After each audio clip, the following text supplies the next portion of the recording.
ជំរាបសួរបងប្អូនអ៊ំពូមីងទាំងអស់គ្នា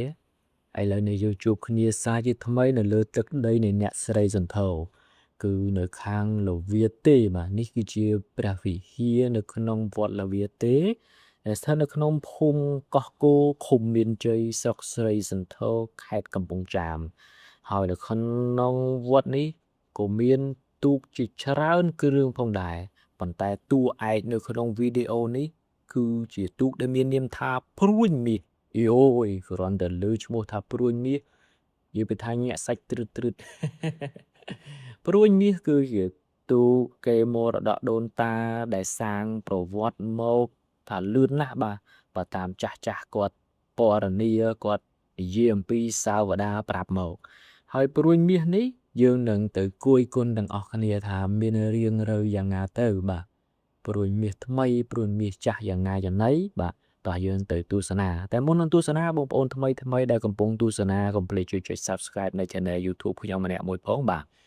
ហើយណែហើយគឺជាទូកដែលមាននាមថាព្រួញមាសនេះគឺជាព្រួញមាសតំណងជាចាស់ឬក៏ថ្មីទេបងប្អូនរីឯមួយទៀត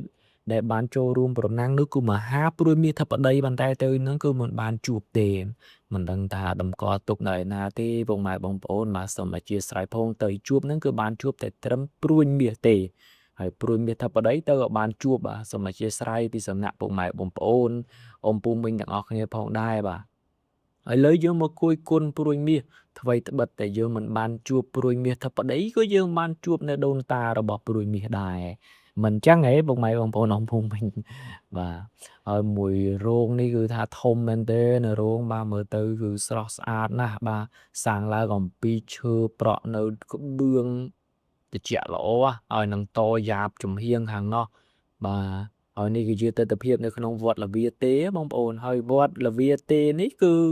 ក៏មានសាវតាតាំងពីចំនួនរឿងព្រេងដែលសរសេរនៅក្នុងរឿងព្រេងបាទគឺរឿងព្រេងតាក់ទងជាមួយនឹងប្របាទបក្សីចាំក្រុងជាមួយនឹងលោកតាកាហេដែលភៀសខ្លួនពីការតាមសម្លាប់របស់ភ្ញៀវក្រែកបាទឥឡូវយើងមកគយគុណនេះបាទមកគយគុណនេះវិញ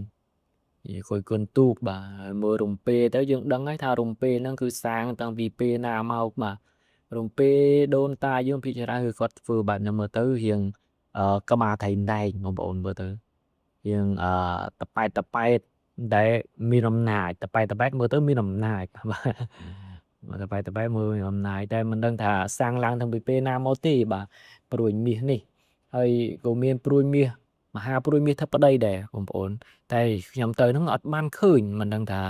បាទតម្កល់នៅកន្លែងណាបងប្អូនរកមិនឃើញជាស្រ័យពីសំណាក់ពុកម៉ែបងប្អូនអ៊ំពុំមីងទាំងអស់គ្នាផងបាទហើយនេះយើងមកគយគុណព្រួយមាសមើលបាទក៏មិនអន់ណាម៉ានដែរព្រួយមាសនេះបាទខាងនោះមិញគឺពណ៌ក្រហមឆ្អិនឆ្អៅមាននាមយ៉ាងណាទេអាឡ័យដល់ពណ៌នេះមិញភ្លេចតាបាទនេះព្រួយមាសកែមរតកហើយនេះបាទព្រួយមាសកែមរតកយើងគ្រាន់តែឃើញហ្នឹងគឺយើងស្គាល់នៅព្រិកព្រិកយោយព្រួយមាសនេះស្អាតបាទស្អាតស័ក្តិសមជាមួយនឹងនាមរបស់ទូកណាស់បាទព្រួយមាសមើលរំពេណាសប៉ែតមកត្មងបាទអូយស្អាតណាស់បាទស្អាតណាស់រំពេទឹកថ្នាំល្អស្អាតមែនទែនតែម្ដងបាទព្រួយមាសនេះដែលជាទូកស្ថិតនៅក្នុងវត្តលវាទេបាទវត្តលវាទេដូចខ្ញុំបានរៀបរាប់ប្រវត្តិសាវតាអញ្ចឹងបាទរលវាទេនៅភូមិកោះគោបាទភូមិកោះគោនៅក្នុងឃុំមានជ័យស្រុកស្រីសន្ធរខេត្តកំពង់ចាមយោយមើលនេះរំពេអំណាចមើលទៅបាទអំណាចមែនទែនរំពេទូព្រួយមាសនេះហើយមើលទឹកថ្នាំពីច្រើនដូនតាពីច្រើនគាត់គូថ្នាំបែបវល្លិគំនូបែបវល្លិអញ្ចឹងបងប្អូនមើលទៅបាទគំនូចេញមកបែបវល្លិកាញ់អញ្ចឹងទៅនេះព្រួយមាសតកោព្រួយមាសកោព្រួយមាសនេះនៅទឹកដីអ្នកស្រីសន្ធរបាទឃុំមានជ័យស្រុកស្រីសន្ធរខេត្តកំពង់ចាមនៅស្របអមជាមួយនឹងមាត់ទន្លេបាទអ្នកស្រីសន្ធរនៅជាប់ទន្លេហើយអ្នកទន្លេ ចាំបងប្អូនអាចទៅទស្សនាបានបាទនៅក្នុងទឹកដីនៃសិរីសន្ធរវត្តល្វាទេ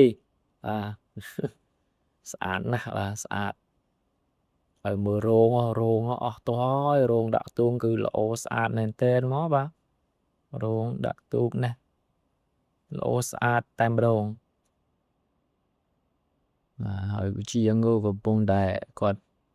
កែខៃបាទកែខៃដែរនេះមាននាមយ៉ាងណាយ៉ាងណីនេះបងប្អូនបាទយើងមើលមិនជាក់សោះបាទមើលនាមមើលបាទកោះគោសាមគ្គីកោះគោសាមគ្គីkiaទៀតក៏ទុយមើលអត់ជាក់បាទព្រួយមីហើយខាងល្វាទេបាទនេះខាងល្វាទេបងប្អូនអ្នកល្វាទេអើយសូមជួយ share ចែករំលែកទៅកាន់ពុកម៉ែបងប្អូនដែលគាត់នៅឆ្ងាយពីស្រុកភូមិផងឲ្យគាត់បានមើលទៅនៅឃើញអនុស្សាវរីយ៍ថាអូជាពិសេសអ៊ំពូមីងចាស់ចៅថាអូបានធ្លាប់អ៊ំបានធ្លាប់ជួយទូកនឹងតើអញ្ចឹងណាពុកម៉ែបងប្អូនអ៊ំពូមីងបាទអាចចែករំលែកទៅកាន់គាត់ទស្សនាផងបាទជាទូកស្ថិតនៅខាងល្វាទេអ្នកល្វាទេជួយចែករំលែកផងបាទហើយនេះវ៉ាន់សៃរបស់ព្រួយមាសសៃព្រួយមាសអូមានស្លឹកពោបក់រវិចតំណងដល់មកប្លង់នេះបាទតំណងតំណងមែនតើមកវាប្លង់នេះមហាព្រួយមាសទៅបដីគួរឲ្យស្ដាយបាទទៅបានជួបមិនដឹងថាដំកទុកនៅឯណាសួរជាងគាត់អត់ដឹងដែរលើពេលហ្នឹងបាទចឹងសូមអធិស្ឋានពីសំណាក់ពុកម៉ែអ៊ំពូមីងជាពិសេសអ្នកគ្រប់គ្រងមហាព្រួយមាសទៅបដីបាទសោកស្ដាយផងឲ្យបានផ្តិតជូនបងប្អូនទស្សនាបើសិនជាមិនបានទៅលើកក្រោយអីនឹងស្រាវជ្រាវរកទីតាំងដំកព្រួយមហាព្រួយមាសទៅបដីជូនបងប្អូនទស្សនាទៅលើកនេះបឋិញញិចពេកបាទពេលវេលាខ្លីការចំណាយច្រើនអញ្ចឹងទៅមិនបានសួរនាំព័ត៌មានច្រើនជូនពុកម៉ែបងប្អូនអ៊ំពូមីងទេបាទយ៉ាងវីដេអូយើងមានតែប៉ុណ្្នឹងទេបងម៉ែបងប្អូនជូនបងម៉ែបងប្អូនទស្សនាតេតងជាមួយនឹងទូស្ថិតនៅក្នុងវត្តល្វាទេភូមិកោះគោឃុំមានជ័យស្រុកស្រីសន្ធរខេត្តកំពង់ចាមបើសិនជាការនិយាយស្ដីរបស់ខ្ញុំទៅមានការលឺលួខ្វះខាតយ៉ាងណាយ៉ាងណីសូមអធិស្ឋានពីសំណាក់ពុកម៉ែបងប្អូនអ៊ំពូមីងផងដែរបាទហើយកុំភ្លេចបងប្អូនថ្មីជួយចុច Subscribe នៅ Channel YouTube របស់ខ្ញុំម្នាក់មួយផងដើម្បីបានទស្សនានៅវីដេអូថ្មីអំពីទូងបងប្អូនទស្សនាតាម Page ក្ដី TikTok ក្ដីសូមជួយ Follow ម្នាក់មួយផងដែរដើម្បីបានទស្សនានៅវីដេអូអំពីទូកងជាមរតកដូនតានៃយើងបាទវីដេអូមានតែប៉ុណ្្នឹងទេបាទសូមអរគុណជម្រាបលាពុកម៉ែបងប្អូនអ៊ំពូមីងទាំងអស់គ្នាបាទសូមអរគុណ